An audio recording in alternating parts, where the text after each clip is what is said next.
Hello friends, आज के इस क्लास में आप सभी लोगों का बहुत बहुत स्वागत करते हैं। फ्रेंड्स, आज के इस क्लास में हम लोग पढ़ेंगे पैरेलल एक्सिस थ्योरम, या इसी को बोला जाता है समांतर अक्ष का प्रमेय। तो फ्रेंड्स, आप लोगों के लिए ये वीडियो काफ़ी हेल्पफुल होगा, क्योंकि समांतर अक्ष का प्रमेय क्या होता है, जो समांतर अक्ष के प्रमेय का सूत्र होता है I=ICM + M × A², यह कैसे प्रूफ किया जाता है, इन सारे टॉपिक को आज के इस वीडियो में हम कवर करने वाले हैं। तो यदि समांतर अक्ष का प्रमेय क्या होता है नहीं जानते हैं, इसे प्रूफ करने के लिए नहीं जानते हैं, तो आप लोगों के लिए यह वीडियो काफ़ी ज़्यादा हेल्पफुल होने वाला है। तो आप लोग इस वीडियो में अंत तक बने रहिएगा, और वीडियो कैसा लगा है इसे कमेंट करके ज़रूर बताइएगा, क्योंकि आप लोगों के कमेंट से ही हमें मोटिवेशन मिलता है नए नए टॉपिक को लेकर आने का। चलिए चलते हैं, आज को टॉपिक को हम डिस्कस करेंगे। सबसे पहले हम बताएंगे समांतर अक्ष के प्रमेय का जो थियरी है वह क्या है।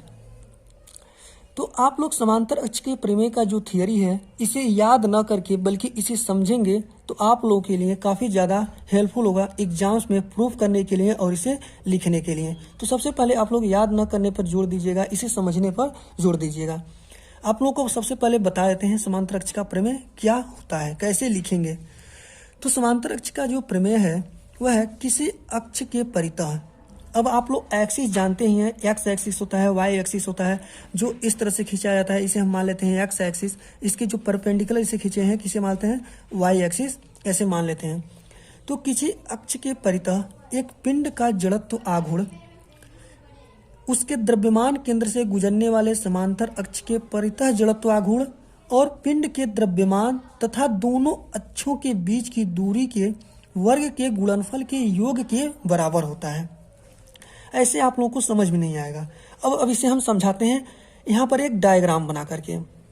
जब डायग्राम को आप समझेंगे तो आप लोगों को कभी भी यह जो समांतर अक्ष का प्रमेय होता है, आप अपने दिमाग में ही बिना कॉपी और पेन के इसे याद कर सकते हैं। इसे आप कंसेप्ट के थ्रू समझेंगे तो ज़्यादा ईजी होगा। जैसे मान लीजिए हम यहाँ पर कोई पिंड ले लेते हैं। इस पिंड का जो द्रव्यमान केंद्र है, इस पॉइंट को मान लेते हैं। अब देखिए, इस द्रव्यमान केंद्र से एक एक्सिस खींच लेते हैं और इस एक्सिस को हम क्या मान लेते हैं, CD। इस अक्ष को मान लेते हैं CD, और इसी एक्सिस के CD एक्सिस के CD अक्ष के समांतर ही एक और हम क्या कर लेते हैं, एक और अक्ष खींच लेते हैं। इस अक्ष को मान लेते हैं AB। इस पॉइंट पर इस पिंड का द्रव्यमान केंद्र है, और यहाँ पर हमने एक इसके द्रव्यमान केंद्र से होकर जाते हुए एक अक्ष खींचा, जिसे हम CD मान लेते हैं, और इसी अक्ष के समांतर दूसरा अक्ष खींचा, जिसे हम मान लेते हैं AB। अब मान लीजिए इन दोनों अक्षों के जो बीच की दूरी है, इन दोनों अक्षों के जो बीच की दूरी है, इसे हम मान लेते हैं A दूरी है। कितना है, A दूरी है। वो कुछ भी हो सकता है, 2 मीटर, 4 मीटर, 2 सेंटीमीटर, 10 mm, ऐसे कुछ भी हो सकता है। और इस बड़े से पिंड के अंदर, क्योंकि कोई भी पिंड जो होता है वह बहुत सारे छोटे छोटे पार्टिकल से मिलकर बना होता है, ये सभी लोग जानते हैं। इसमें बहुत सारे ऐसे छोटे छोटे पार्टिकल्स हो गए जिससे मिलकर एक बहुत बड़ा पिंड बना है। इसी पिंड के अंदर एक छोटा सा पार्टिकल हम मान लेते हैं P कोई है। इस पार्टिकल का नाम देते हैं P, और इस पार्टिकल से इस द्रव्यमान केंद्र से होकर जाने वाली जो एक्सिस CD है, इन दोनों के बीच की दूरी अब हम मान लेते हैं स्मॉल x है। तो अब आप लोग देखेंगे कि इस द्रव्यमान केंद्र से होकर जाने वाली जो एक्सिस CD है और इसके समांतर जो एक्सिस एक AB है, इन दोनों के बीच की दूरी A था। तो AB एक्सिस और इस छोटे से पार्टिकल P के बीच की दूरी टोटल कितना हो जाएगा, A + x हो जाएगा। ये सभी लोग इस डायग्राम की सहायता से निकाल सकते हैं। इन दोनों एक्सिस के बीच की दूरी A और द्रव्यमान केंद्र वाले एक्सिस और P के बीच की दूरी x थी। तो पार्टिकल P और AB एक्सिस के बीच की दूरी को निकालने के लिए इन दोनों के बीच की दूरी अलग अलग जो है, इसे हम जोड़ देंगे तो AB और P के बीच की दूरी निकलकर आ जाएगी सामने। अब देखिए कैसे हम इस जो फार्मूला है, कैसे हम पैरेलल एक्सिस थ्योरम को याद करेंगे। तो पैरेलल एक्सिस थ्योरम में यही बोल रहा था कि किसी अक्ष के परितः एक पिंड का जड़त्व आघूर्ण, यानी किसी अक्ष के परितः एक पिंड का जड़त्व आघूर्ण का मतलब क्या है।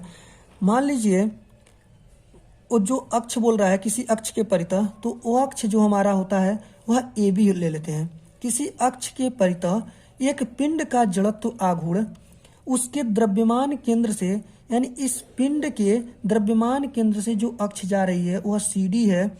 बोल रहा है किसी अक्ष के परितः, तो इस अक्ष के परितः किसी पिंड का जड़त्व आघूर्ण जो होगा उसके द्रव्यमान केंद्र से गुजरने वाले समांतर अक्ष के परितः जड़त्व आघूर्ण, यानी इस द्रव्यमान केंद्र से गुजरने वाले जो समांतर अक्ष के परितः जड़त्व आघूर्ण होगा उस पिंड के द्रव्यमान तथा दोनों अक्षों के बीच की दूरी के वर्ग के गुणनफल के बराबर होगा। यानी किसी भी पिंड का जो जड़त्व आघूर्ण आई होगा, कैपिटल आई, वह किसके बराबर होगा उस पिंड के द्रव्यमान केंद्र से गुजरने वाले समांतर अक्ष के जड़त्व आघूर्ण प्लस उस पिंड के द्रव्यमान का गुणनफल। द्रव्यमान कितना है कैपिटल एम, इस पूरे पिंड का द्रव्यमान जो होगा वह कैपिटल एम मान लेंगे, और इस द्रव्यमान केंद्र वाले अक्ष और उसके पैरेलल एक्सिस के बीच की दूरी ए के गुणनफल के योग के बराबर होगा। एक बार और समझते हैं। किसी अक्ष के परितः, वह अक्ष होगा ए बी, किसी अक्ष के परितः एक पिंड का जड़त्व आघूर्ण, एक पिंड का जड़त्व आघूर्ण कितना होगा, तो उसके द्रव्यमान केंद्र से गुजरने वाले समांतर अक्ष के परितः जड़त्व आघूर्ण जो आईसीएम है, और पिंड के द्रव्यमान, पिंड का टोटल द्रव्यमान कैपिटल एम है द्रव्यमान, तथा दोनों पिंडों के बीच की दूरी ए के वर्ग के गुणनफल के, यानी द्रव्यमान और इन दोनों के बीच की दूरी के वर्ग के गुणनफल और इसके अक्ष के परितः जो जड़त्व आघूर्ण है इन दोनों के योग के बराबर होगा। आई देखिए यहाँ पर क्या है, जो कैपिटल आई है वह किसी अक्ष के परितः पिंड का जड़त्व आघूर्ण को डिनोट कर रहा है। आईसीएम क्या है, पिंड के द्रव्यमान केंद्र से गुजरने वाले समांतर अक्ष के परितः पिंड का जड़त्व आघूर्ण कैपिटल एम इस पूरे पिंड का द्रव्यमान है, और ये जो है दोनों अक्षों के बीच की दूरी है। इस छोटे से पिंड का द्रव्यमान हम स्मॉल एम मान लेंगे और पूरे पिंड का द्रव्यमान कैपिटल एम माने पहले से हैं। अब देखिए कैसे इसे प्रूव करेंगे। देखिए चूंकि पिंड असंख्य कणों से मिलकर बना हुआ है और उसमें से कोई कण पी है जिसका द्रव्यमान स्मॉल एम मान लेते हैं। माना कि इस कण की सीडी अक्ष से लंबवत दूरी यक्स है, जैसे आप लोगों को पहले भी बता चुके हैं। जो उसका द्रव्यमान केंद्र से होकर जाने वाला अक्ष है उससे दूरी इस छोटे से पार्टिकल पी का जो है दूरी है वह स्मॉल एक्स यहाँ पर दिखाया भी गया है। तब इस कण की ए बी अक्ष से लंबवत दूरी ए प्लस यक्स होगी, जिसे आप लोगों को पहले ही बता चुके हैं। अब क्या होगा, ए बी अक्ष के परितः कण पी का जड़त्व आघूर्ण कितना हो जाएगा। तो हम लोग जानते हैं कि कोई भी जो एक्सिस होता है उसके परितः जड़त्व आघूर्ण निकालते हैं किसी भी पिंड का, तो उसके द्रव्यमान और उस पिंड और एक्सिस के बीच की दूरी के गुणनफल के वर्ग के गुणनफल के बराबर होता है। इसलिए ए बी अक्ष के परितः कण पी का जड़त्व आघूर्ण निकल कर आ जाएगा। छोटे कण पी का द्रव्यमान यम है और ए बी और कण पी के बीच की दूरी ए प्लस यक्स है, तो इसका वर्ग हो जाएगा और द्रव्यमान में गुणा कर देंगे। तो ए बी अक्ष के परितः कण पी का जड़त्व आघूर्ण निकल कर आ जाएगा स्मॉल एम इंटू ए प्लस यक्स स्क्वायर। अब हम आगे बढ़ते हैं। अगला स्टेप क्या होगा, अगला स्टेप होगा अतः ए बी अक्ष के परितः पिंड का जड़त्व आघूर्ण। अब हम ए बी अक्ष के परितः पिंड का जड़त्व आघूर्ण निकालेंगे। जो बड़ा सा पिंड है उसका जड़त्व आघूर्ण हमें निकालना है। तो आई इक्वल टू छोटे पिंड का जड़त्व आघूर्ण निकाल चुके हैं, आई इक्वल टू निकाले हैं, छोटे पिंड का जड़त्व आघूर्ण निकाले हैं ए बी के परितः। तो आई इक्वल टू निकाले हैं स्मॉल एम इंटू ए प्लस यक्स का होल स्क्वायर। ये छोटे पिंड का जड़त्व आघूर्ण ए बी के परितः निकाले हैं। अब ए बी अक्ष के परितः ही पिंड का जड़त्व आघूर्ण यानी बड़ा सा जो पिंड है उसका जड़त्व आघूर्ण निकालने के लिए क्या करेंगे, तो इस छोटे से पिंड का जो जड़त्व आघूर्ण निकाले थे इसका हम एडिशन कर लेंगे, सिग्मा कर लेंगे, ऐड कर लेंगे, तो क्या हो जाएगा, हमें बड़े पिंड का जड़त्व आघूर्ण निकल जाएगा। तो I equal to sigma m a plus x का होल स्क्वायर। अब इसी को हम तोड़ देंगे और सॉल्व करते जाएंगे, लास्ट में हमें क्या मिल जाएगा, बड़े से पिंड का जड़त्व आघूर्ण मिल जाएगा। तो आई इक्वल टू सिग्मा यम। अब ए प्लस बी का होल स्क्वायर का जो फार्मूला होता है, इस फार्मूला से हम एक्स प्लस ए को स्क्वायर को तोड़ लेंगे। तो ए प्लस बी का होल स्क्वायर का फार्मूला होता है a square plus b square plus 2ab।